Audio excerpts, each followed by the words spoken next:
before we started this project, and we came up with a few solutions on how to help elevate Baltimore's reputation through art and culture.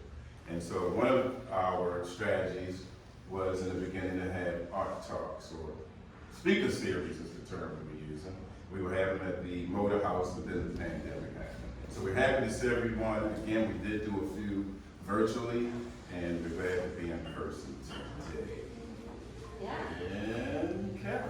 So thank you for being here tonight. We're so happy to have our two exhibiting artists, Oletha DeVane and Schroeder.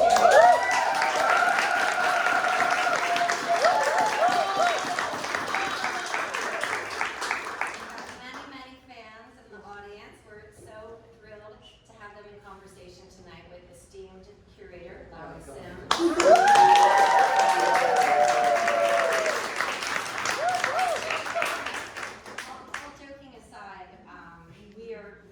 Fortunate to live in a city with such incredible artistic and creative treasures, and that is why BmoreArt magazine exists. So for many of you, I recognize you. You are subscribing members at BmoreArt. So one of the things that we do, in addition to producing the magazine, we have some different levels of engagement. So for people who want more engagement, we will get invited to events such as these, and I know some of you are here at the invite of our wonderful guests. So if you want to come back again, if you want to get our publications in the mail, please consider becoming a subscribing member. And we have a little postcard here with more information on the back. So feel free to take a copy of the most recent issue.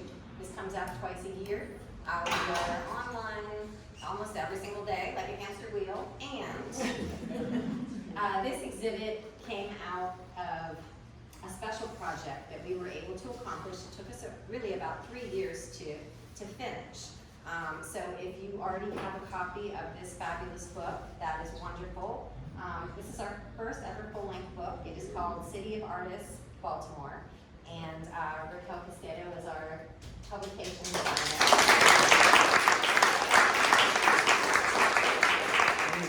And this book was an opportunity for us to sort of dig deep into what makes Baltimore interesting, special, and a place that is incredibly inspiring and rich with artists. If you do get a copy of the book, no, it is not broken. You are supposed to see the spine.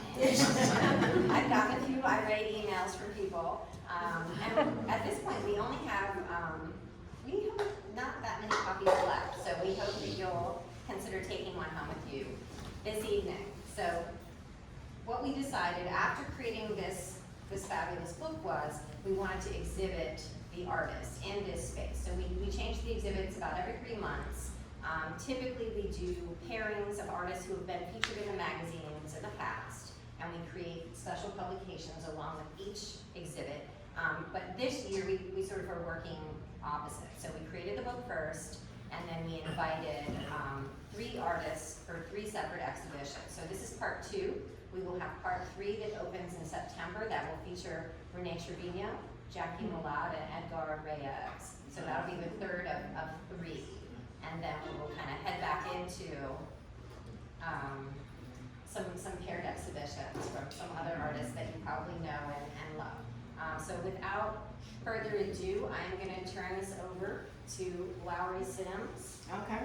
Good. But first, we also have to remember to introduce Dr. Schroeder. Also is one of the artists. She's going to introduce them. Oh, I'm sorry. I am. Aren't you? I don't know. She better. That's all I think. I'm going to let her do that. That's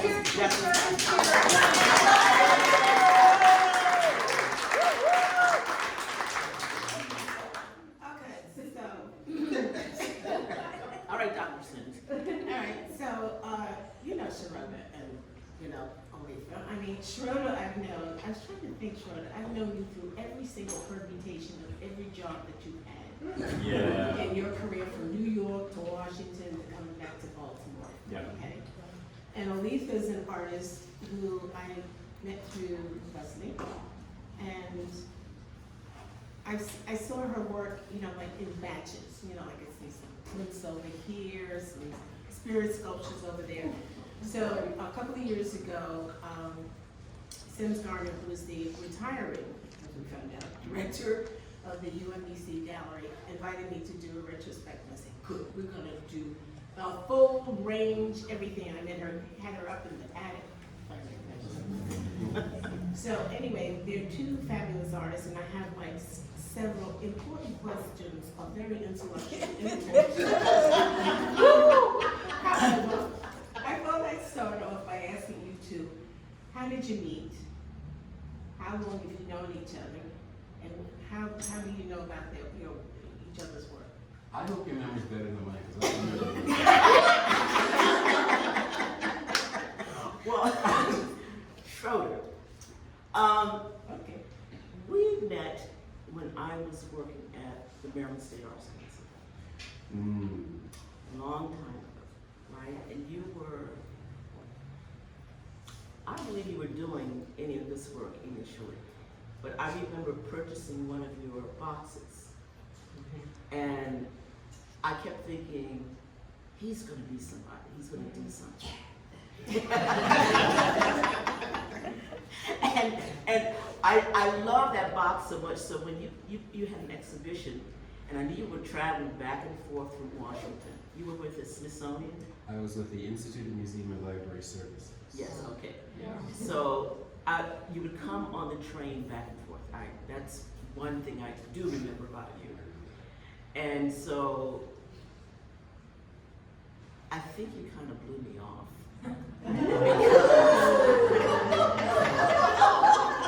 The tone action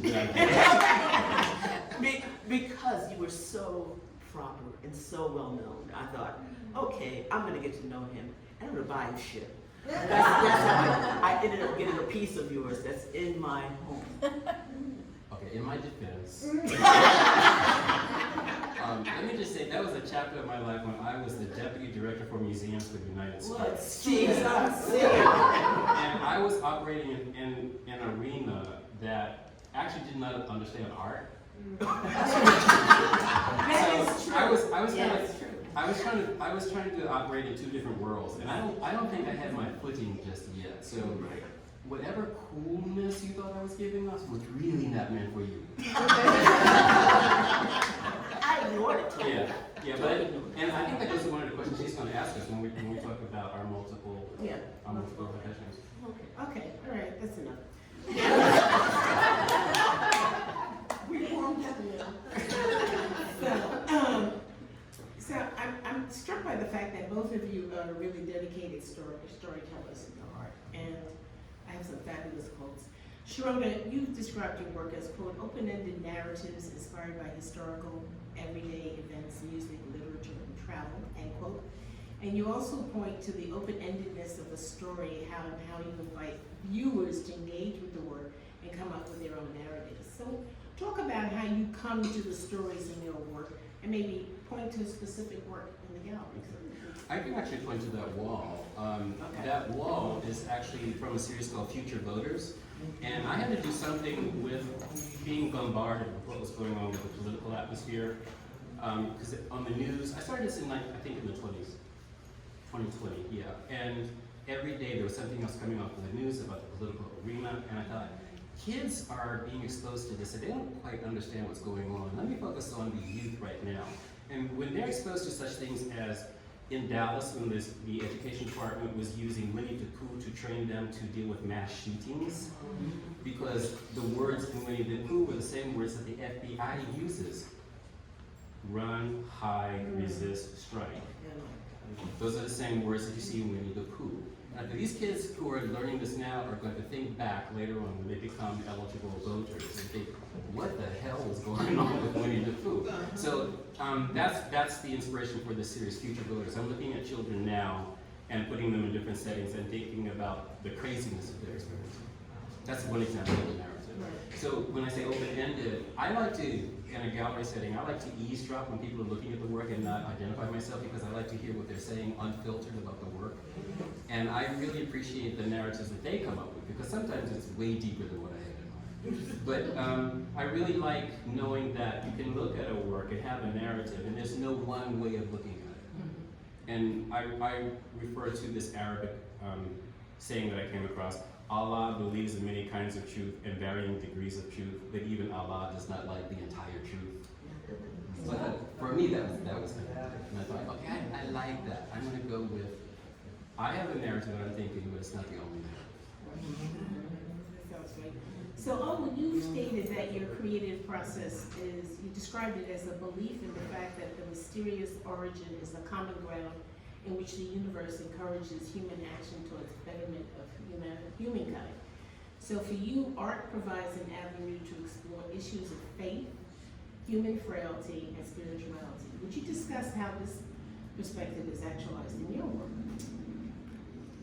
I think a lot of the work really revolves around how I grew up and what were some of the markers that I relied on in a very internal kind of way. It had always interested me to look at society as a whole, to look at the way in which we either treat each other. Of course, I grew up when many of us did in the 60s and 70s. And so you have a lot of things that are happening that reflect back to the struggle, that whole struggle of trying to, really trying to find sort of the core belief of where you are as a person. And of course, when I grew up, I really, in my own work, tended to search for meaning and search for ways of defining what I thought were spiritual principles about light and about love and about caring and about the kinds of things that were happening within my community, Black community. So my tendency really is to really take on the broad spectrum.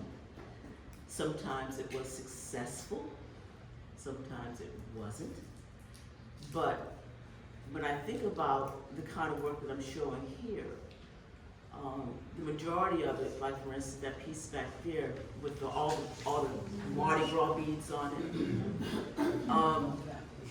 it, it represented for me this concept of the seventh heaven. It's called the Lote tree for a reason. And we go through this idea of what that means to each, you know, within the context of each religion, for that matter. And the Lote tree could be the tree at the beginning of the crossover. And I look at that crossover as joy. And those beads, when we think about Mardi Gras, right? It's joyous, right? So when we move through our phases in our own life, we're all gonna die, we know that. And so we have to understand, from my point of view, that those transitions are really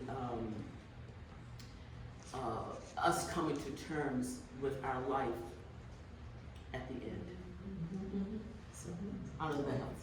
See, the problem is when you give these people the questions beforehand, they answer the questions all out of, you know, mind and everything, but what I wanted to move into next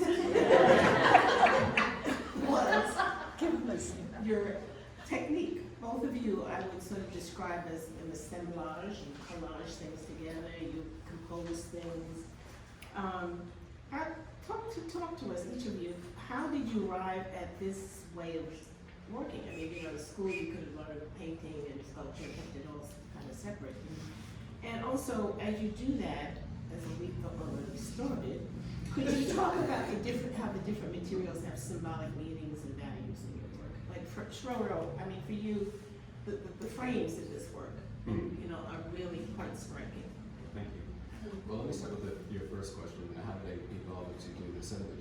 When I went to college in the previous century, the disciplines were really separated. You were either going to be a painter, or a printmaker, or a weaver, or a photographer. And I went into college thinking, I want to do this, this, this, this, and this. And they really shouted at me and said, no, choose one. So I ended up being a painter, But later on, after college, I got so frustrated with the canvas because I started burning and ripping and tearing and doing other things to it, and I thought, I need a stronger foundation. So let me try something else. And wood was my next go-to.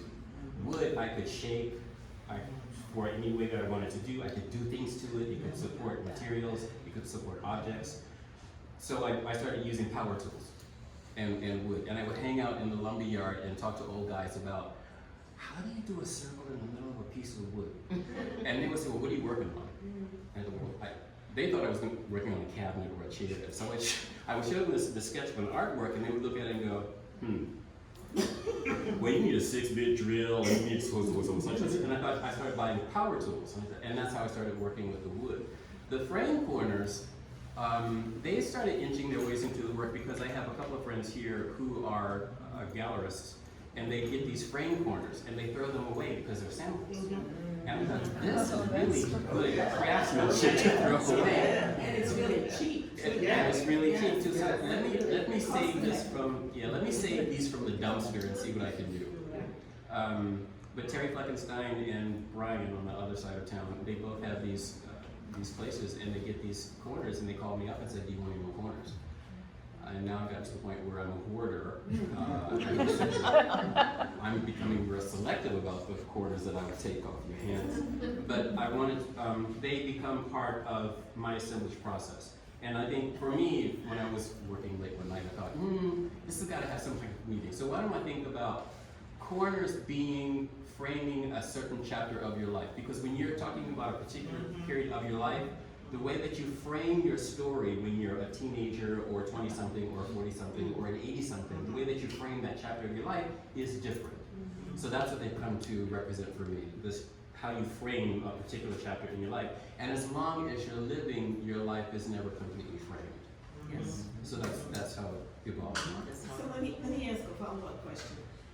When we see a work framed, it's usually, encapsulating a little imaginary space. So does the frame also figure into how you treat space, in your work? I would say I'm working toward that end. The pieces that I'm working on now, it looks like the pieces are growing out. They're growing up and around the frame corners. So yes, it's a matter of space. Well, for me, it's sort of interesting. I started out majoring in painting because I thought, even in undergrad school, painting was my thing. And then I was told it wasn't. So then, Damn those professors. I know. So I go to grad school and I'm painting these big abstract paintings, because I'm loving, like Rothko and all those people, and trying to figure out where I was going to be with my own work. And I ended up literally feeling that the surface of the painting for me was just too flat. That there was something I did not like about applying paint to something. And so really the growth of my, I would say my practice, was to come outside of that realm by adding things onto the surface of the paintings, or the surface of the print, or whatever it was I was working on. Then a friend that's sitting over there gave me a bottle and insisted that I do spirit sculpture. Because, I was really moving into that realm. And I think some of the first, Leslie, sculptures that I ever did with bottles was to really think about how to embellish them. What is it that about the bottle? They had to be specific shapes before I tackled them. They had to be a way to use the materials, and for me it was about the materials ultimately. How do they come together? How do they become something that is somewhat sacred? Because I was really looking for ways of dealing with the sacred and dealing with all those issues. And so I have a lot of altars in my house and a lot of stuff in my house, and Leslie has a lot of stuff in her house, So part of that was really coming to terms with that aspect of a form and the materials that I ended up using for those forms. Now, the panels, you know, have their own presence, and so I'm really interested again in how the materials convey meaning, and that's what I'm after. Another follow-up, does the whole sense of additive action on a surface relate any way to sort of African concepts of accumulated power and energy? Yeah, because I'm looking to thinking about how the diasporic culture, African culture, has really been a part of not only the United States but all over, you know, the world. And so moving through, just moving through life, you know, you end up really as an observer and as someone who's interested in how different cultures you know use materials. For me, the African emphasis was really important to be able to take those ideas around the Mamawadas, because I think about and today I had somebody visit the studio selecting work, and the Mamawadas are not only mermaids, but they're the sirens, right? Or they're the mermaids of Mexico, and so the stories that evolve out of that body of work is looking at mythology, looking at a kind of cultural history, looking at all the things that inform the African American culture. Now, Schroeder, it seems to me that from the beginning of our knowing each other, you were the puppet man. You know, and I adored during the pandemic getting the little videos of Darnell and the crew. I think we all do. Commenting on the state of life, you know, and things. And you were serious enough to apprentice yourself to a puppet master in Chicago. So how did you put together puppet making, assemblage work, artists, administrative, curatorial, educational work in museums and art organizations? I've come to understand now that my career has been trifold. I've been a visual artist, a puppeteer, and a museum person, all around. It's been coming back to those three things. So puppetry is something that I played with when I was a child. I lost it in high school, just didn't do it. I went to high school in Switzerland, finished that. I wasn't doing puppetry, but I was looking at puppeteers over there. When I came back, I was in college, and Martin Puryear, who's a sculptor, was one of my instructors. And he was doing these elaborate kites. I said, so why are you doing kites? And he said, well, I played with kites when I was young. I want to know how I feel about them now. And I thought, I like that idea. When I was young, I played with puppets. Let me see how I feel about them as a culture. And I realized that I really enjoy puppetry. With puppetry, if you know any puppeteers, they're a quirky group of people. But they do many different things. They sew, they sculpt, they paint, they perform. They do all these things together. And in high school, I hung out with the theater kids and the dancer kids, and I really liked them, but I knew I wasn't one of them. So I just appreciated their energy, but I was still a visual artist, and that fed into the puppetry making. And that's when I started working in museums, I thought, I wanted to bring the puppetry in the museum field. Let's see if we can come up with a puppet for adults. I wanted it, and that's what I experimented with at the Baltimore Museum of Art. We came up with a puppet who was a mature African American woman who was a docent, and she did not like children.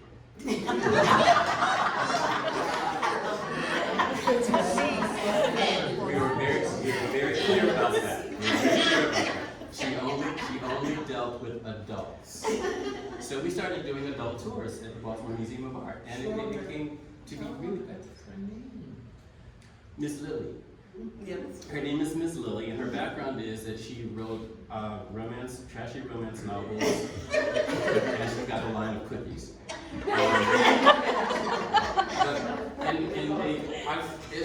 I'm serious now. I know you will. I wanted to create a safe space in the museum where adults could play with no children around. And I think the best comment I got was from a woman. She was a white female dressed in very corporate gear. She was very tall. She came to me after a tour, and this was a horrific day for me because I had ticked off so many people that day. She came to me and said, I just want you to know that I've been divorced for 12 years. And I thought, where is this going? And she said, today following Miss Lily is the first time I've laughed in 12 years. So I thought, that's the power of puppetry. I like that. Yes. So that's what brought me back to it. And Baltimore's got a really healthy puppetry community. Yes. There's a lot of puppeteers here, so we all help each other out. Yeah. So, you already, you also had a career as an arts administrator before you joined the faculty at the Madonna School. And there you became eventually the director of the gallery and the head of visual arts in the upper level. Talk about, because we have these stereotypes about people who teach, and it's particularly artists who teach. It's just like those who can do and those who can't teach. Oh, we gotta get over that. Yes. No question about that. So, talk about the challenges of teaching art and making art. Did one impact the other, during your career? Not really, no. To me, I believe that first of all, artists are probably some of the first teachers. I really believe that. So wherever I was, even when I was at the State Arts Council, I taught in college. I taught the college, community college circuit. One reason I didn't show a lot was because a lot of the funding that we did was going to galleries, nonprofits. Where you could show.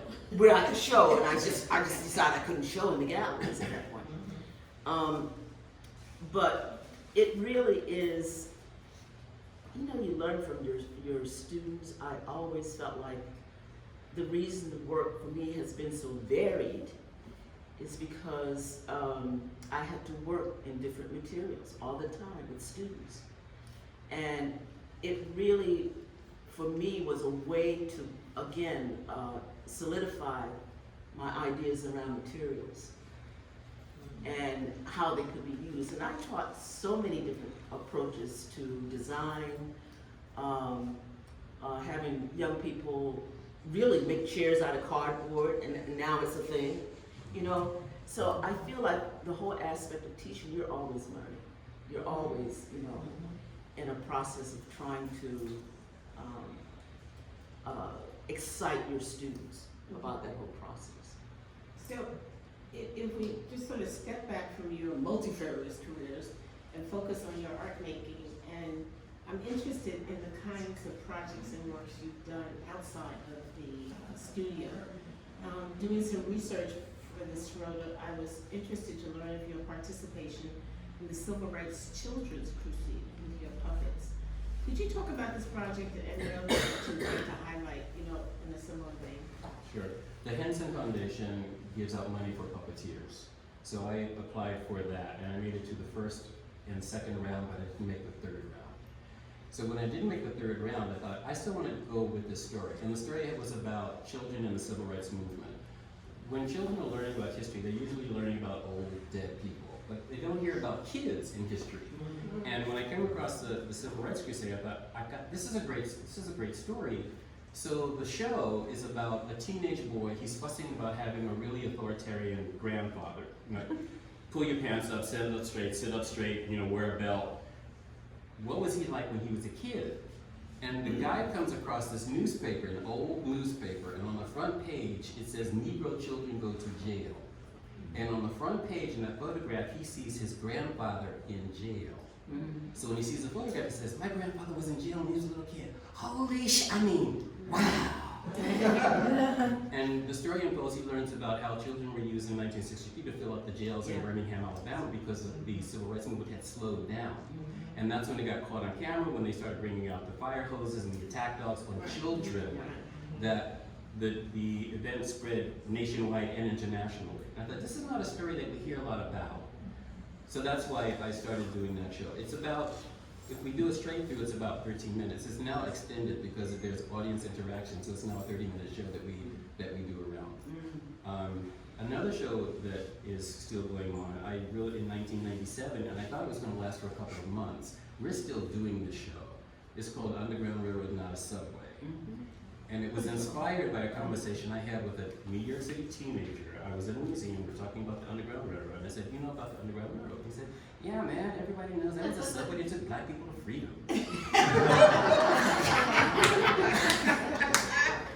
Hence, we're doing a show called Underground Railroad, not Subway. And there's a chant that goes along with it. Underground Railroad, not a subway. People travel far, live, look, way, walk, run, swim, travel far, far, live, they're drinking glory. I'm meeting people now who experienced that show back in the 90s. They're saying, that song is still in my head.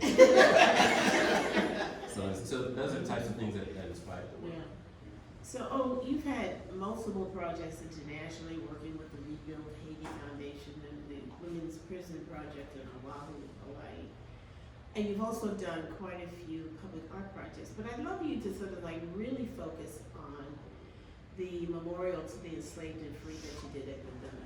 And what it meant to you and how it interacted with the students and things, and how that whole thing came about. She's making me go back 20 years of my life. Never, maybe 40. The project at McDonough School was evolved out of teaching, literally. My 9th graders who didn't know the history of the school, and of course, it was an opportunity to share with them the history, to think about what that meant to have that kind of money in a place that only a few people could go to. And I started McDonough in 1993, so you can imagine what it was like at that point. It was predominantly white in terms of the faculty. I was maybe one of the few faculty of color at that point, heading the department. But the interesting thing for me was, here was a man who had, as a philanthropist apparently, given money to create this school for poor boys, and boys whose fathers were lost in the war. The evolution of the school, Civil War. Yeah, that's important. That's a lot of wars. And there still are. But the evolution of the school only took in a certain population. And I don't know if you're familiar with McDonough School. It's lovely, campus is fabulous, all of that. But I would go into the archives, and in fact, one of the people came to me and said, the archivist came to me and said, Oletha, I just found this manifest of all the slaves that John McDonough owned. And I thought, really? Knowing something, is in the undercurrents, because they had paintings of the Civil War generals and stuff, Captain Allen or whoever he was. But anyway, the point being, I decided I would take my students into the archives and we would do pieces about those who were enslaved on the plantation, because John McDonough owned 3 plantations. And every 9th grade class I had to do a project, which meant that they had to do the research, they had to figure out, where this person went. And so the proposal came about at one point. It wasn't necessarily my proposal. One of the lower school teachers thought, we have to honor these people, we have to do something, and so she sort of corralled all of us into this committee. And we went through the whole process of putting out, this is really a shorter version, okay? We went out and did a call, a national call for artists to do a memorial. And it took a lot, and because of my experience, obviously at the Arts Council, having dealt with, administrative stuff, we put out the call. We got maybe 3 people that we were interested in. Allison Sarr was one of them. And I fought for Allison. I'm not kidding. I wanted her piece at that school because I knew it would be significant. And they shot it down. I went back to Allison, because she's a friend, and you don't do this to artists. You don't go back to artists and say, would you really try to do something else? And and damn if she didn't do something else, right? And by that time, I was so crazed by that whole process. It took 20 years to get to a certain point, and 12 years to get to the point where Allison had, done all her stuff. And it was still 8 years after that a lot of things were going on. We're going to do an archives, we're going to do a new building, we're going to do this, we're going to do that. The memorial went by the wayside, and I lost it. And I said, I don't need to be here. This is not my job. I really felt that there were a lot of things that happened. But anyway, I left McDonough in 2019, so just about the time of the pandemic. And then of course we got George Floyd. We got all the things that were happening with people being killed. We had Black Lives Matter. I get this call, would you do a memorial? That's how that came about. If you go out to McDonough, anybody can go on the campus, just announce yourself. The memorial is there. It has all the plantations that McDonough owned, all the slaves people who were enslaved on the plantation. I worked with the architect and the landscape designer. I worked with a couple of people to do the fabrication. So all of that said, it was my introduction, Linda, to public art and what the process is about and how difficult it is. And the fact, I must admit, McDonough didn't mince on the money, because I said, if I'm gonna do it, y'all gonna pay me well. The money was fine. There was nothing wrong with that. Conceptually, these two women came out as historians. Leslie and Laura came out to really talk through the historical component of what that meant, just in terms of monuments, because a lot of the monuments were also being pulled down. And the other thing was, for John McDonough, who owned plantations in Louisiana, They took his down to New Orleans. they threw his shit in the river, all right? And all I can tell you is that antennas went up about how are we going to deal with this. And there was a lot of conversations around that. I met with students, I met with the African American students who were there. They wanted to know when it happened, why it happened. One little girl cracked me up, little white girl goes, I want to throw red paint on his statue.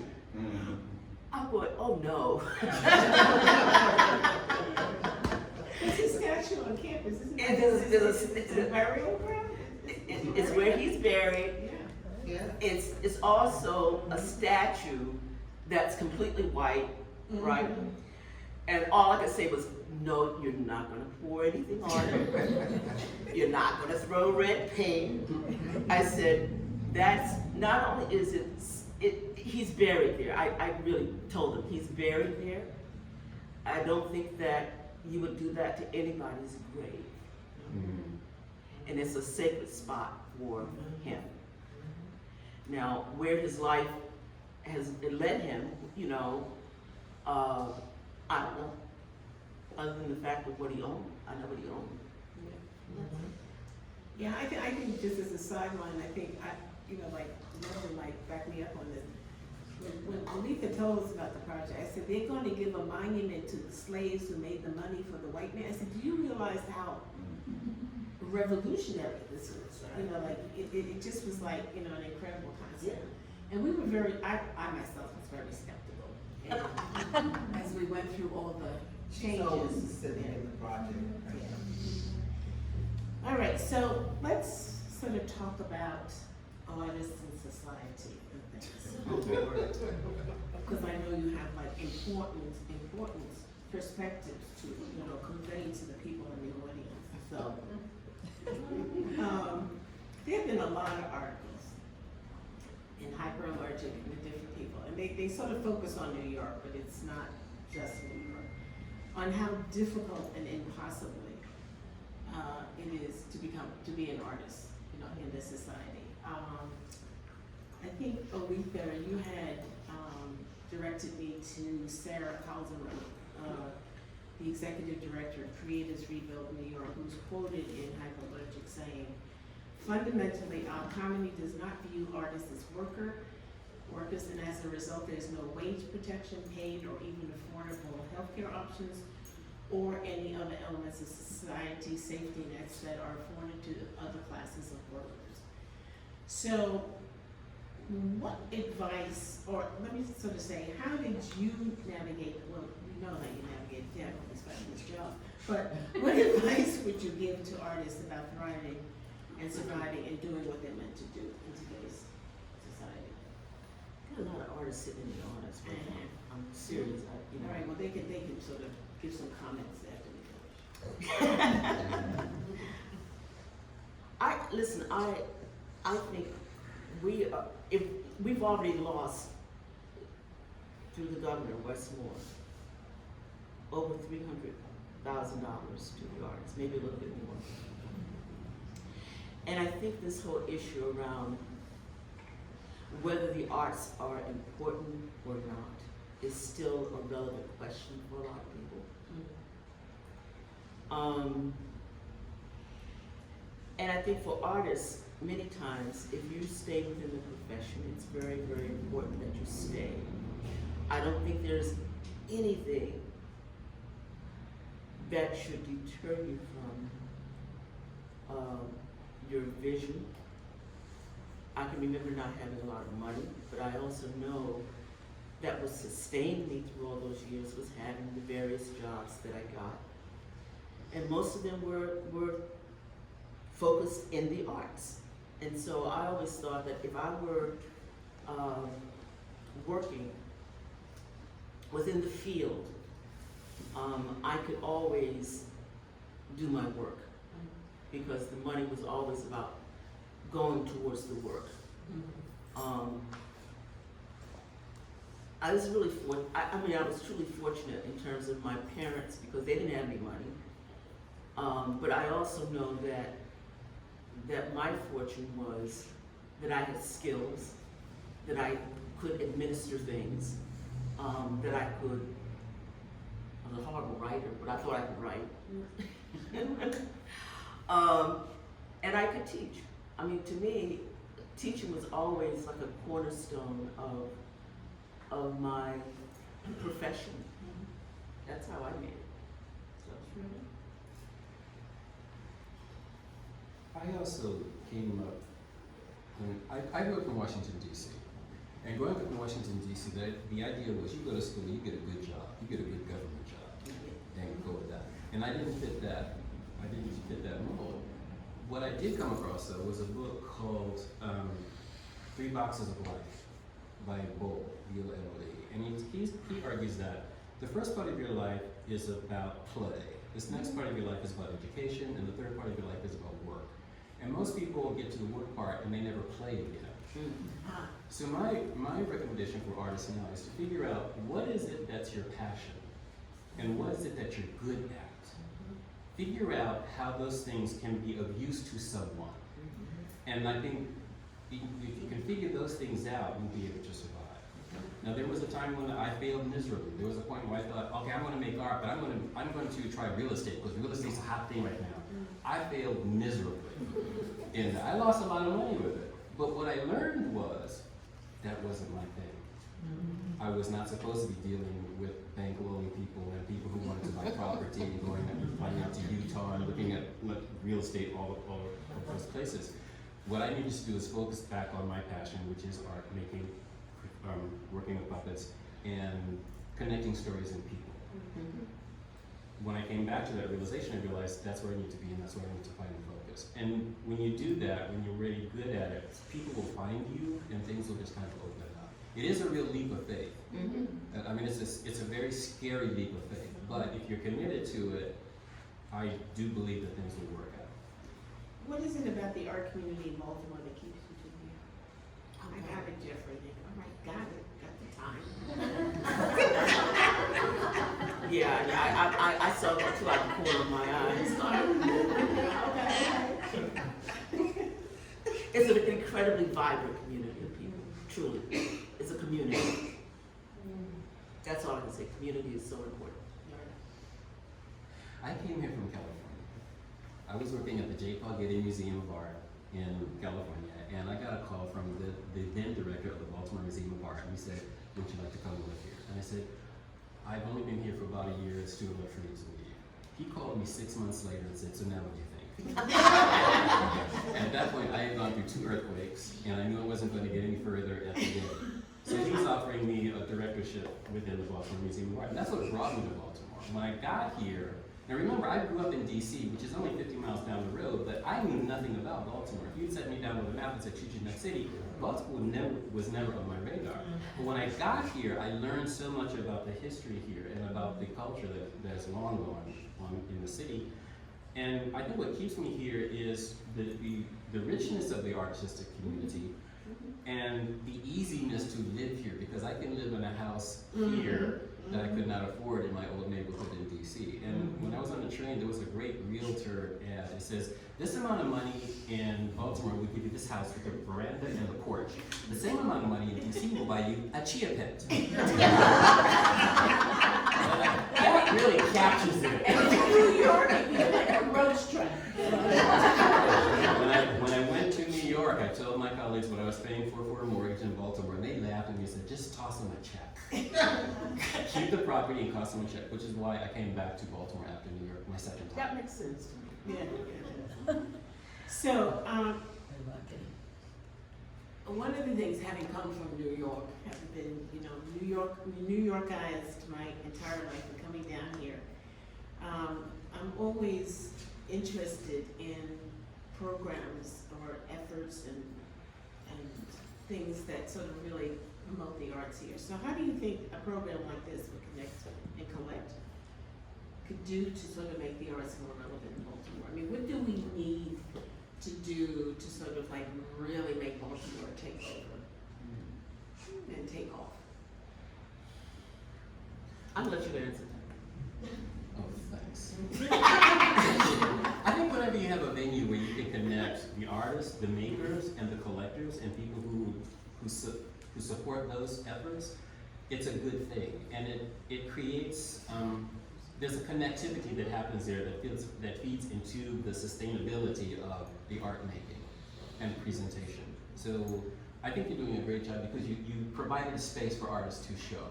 You provided a space for people to come and have conversations much like this. And I think after this session, people will probably go out and say, yeah, I heard these people talking, Lowery Sims is the moderator, and he was talking about it. That's what spreads the word and creates a buzz. And it's about sustaining the buzz. It's a good answer. One of the things that I really respect for what's being done with BmoreArt and Connect and Collect is this notion that we are not only bringing people together who don't know each other per se, but really there's a level of respect for the work that's being done, and to be able to duplicate that kind of effort to me is what's important. I think we can't put it all on BmoreArt. We have to really begin to think about, the whole national approach and how is it that we push things out of this community as well. Okay. So we'll have questions, but I want you first to join me in thanking Schroeder.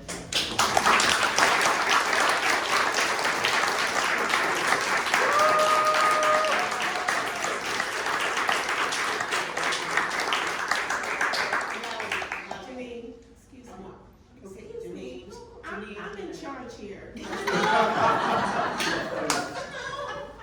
Janine, please. I don't have a question. I do love your shoes though. I was going to say that those are hot. But my comment is about the way way I feel Baltimore is this amazing place that is creating new kinds of openings. And what I mean by that is that I think, no offense to the Baltimore Museum of Art, Walters, or any of them, but I do think that what's exciting now is to have non-traditional venues for artists. Yeah. And that to me is more exciting and more accessible. So that's what I wanted to say, just about the opening for artists. That's a really good point. Okay, Leslie. Now, I just Dr. wanted to get your King attention. I just wanted to get your attention because I wanted to dovetail or give a footnote to your question and to the responses Well, please do. about Baltimore Proceed. and how to. Yes, Proceed. Leslie, Proceed. proceed. You know, when you know people. You don't have a chance. Wait, she's gotta digress, okay? I mean, we love Go it. ahead, baby. One of the things that is happening now that you all are not probably aware of as a group is that in 2026, there will be a celebration of the Year of the Craft, which is 125 years. Maryland is a state, as well as all of the United States, which had to depend on things made by hand. Everything. Paintings, tools, clothing, whatever. Right now, this week, someone called Joyce from the American Craft Council. Joyce J. Scott. Joyce, excuse me, the JJ, I call her the JJ, but the inimitable Dr. Diva, Joyce J. Scott. They called her to ask her, what would she recommend in terms of catapulting Baltimore, this region, in the artwork? Simply because between the American Craft Council and the Craft in America organization, when they had their winter market here, which they've had for over 40 years, it has been their most successful. So this week assembled our groups that are going to convene at Creative Alliance, Micah, and Snack Kevin's place, this little Nancy's, where they're going to do photo shoots, and then they're going to do these articles in their journals to celebrate the creatives in this community. In addition, back in June, I was asked to be on the advisory committee for the coming, what they are calling, will be handwork, anything made, done by hand. Smithsonian Museum of American Art and almost 80 plus institutions, not to mention the smaller alternative groups, are going to be creating events and activities that will catapult this. And we need to work as a community to make sure that we are in this massive celebration of our artistic heritage, especially in light of the fact that we have a coming election. And I hope everybody in the room knows who our next president is. Would you please make sure that Oletha and I are included in that group? Oletha and I are included in that hands-on group? Oh, absolutely, Yeah, okay. absolutely. You're No, not only Oletha, everybody in this room, do you understand, that has anything to do with it, all right? Good. I will be on a Zoom, in 2 weeks with them to talk about the work that can occur in this area, especially in light of the fact that Joyce pitched the Kindred project that I did with FX Disney, Okay. and they just went, oh my God. Yeah. I said, this is an area that we need to, I said, yeah. Right, and the Micah Cook group. And the Michael Quilt Group, and the AAQB, the African American Quilt Guild, all of these, and the American, and the Baltimore Jewelry Center. Yeah. All of us, all of these alternative groups make for a really solid foundation. The only reason I stayed here from New York is the first two artists I met were Joyce J. Scott and John Wall. And I heard them and saw them in two very disparate situations, And I was like, damn, man, the two Rascals crazy people I have ever met. And I didn't even meet them. I was just like a Schroeder eavesdropping. And I went, I'm gonna hang around here because something's gonna happen. Because they're not asking for permission from anybody to do what they were doing, you know? So we have this community, this area has arrived, all right? This is a hidden secret, all right? When Amy Sherrill was here doing, Leslie Ann. shut up. Thank you. I did it for her. Any other questions? Jeffrey? I had a question, Oletha, where on the campus, when you drive up the long driveway, where in the main building, the brick red building, where's this monument? If you're looking at this brick building. Oh, yeah. If you're looking at the brick building on the drive, that circular driveway is where you're talking, it is actually right down across from John McDonough's. On the left-hand side? It's Yeah. on the left. On the left, So it's towards the left, I'm looking at the building. Yeah. yeah. Yeah. Yeah. Any other questions or comments? Oh, wait, I'm sorry. What medium is it? Steel, Okay. polished steel. I have always noted that whatever material she works in, it still has this very strong feminist girly girl bent. That's a compliment. There's something about her style that it always comes through. She can work with the most rugged material, and it still comes across as elegant.